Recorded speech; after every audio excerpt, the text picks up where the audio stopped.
Morning sir. Sir আমার বইটা দিই। স্যার আমি এই পড়াটা বুঝতে পারছি না। হ্যাঁ কাল আপনি বুঝিয়ে দিয়েছিলেন, বাট আমি একটু প্রবলেম হচ্ছে, আপনি যদি আর একবার বুঝিয়ে দিতেন। স্যার এরা এত কথা বলছে, ক্লাসে তো ডিস্টার্ব হচ্ছে, আপনি একটু চুপ করতে বলুন না।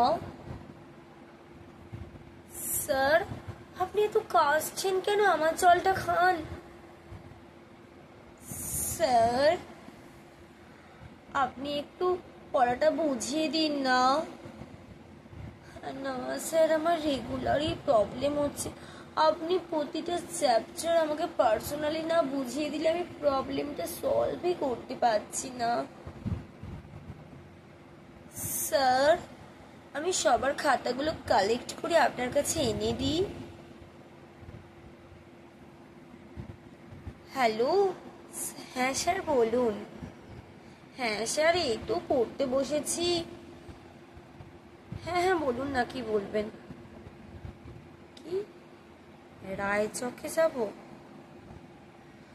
না স্যার আমার ফ্যামিলি খুব কনজারভেটিভ, আমাকে রায়চকে ছাড়বে না।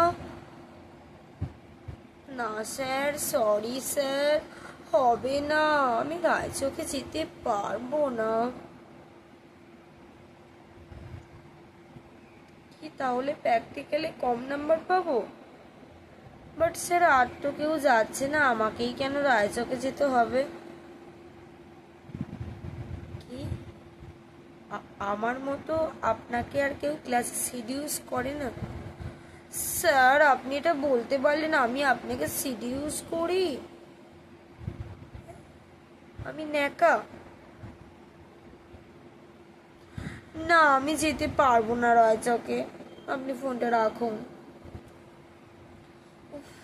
কি লজ্জা স্যার, একবারে সোজা রায়চকে যাওয়ার অফার দিচ্ছে। এর থেকে যদি বিয়ে করার অফার দিত তাও না ফ্যামিলিকে রাজি করিয়ে বিয়েটা করে নিতাম। এটা একদম লজ্জা স্যার, কি ক্যারেক্টারলেস, সোজা রায়চকে যেতে বলছে। যাই, কলেজ যেতে হবে। Good morning sir. S sir. ওই পড়াটা তো আমার হয়নি। কি আমি কান ধরে দাঁড়াবো? স্যার এটা আপনি বলতে পারলেন?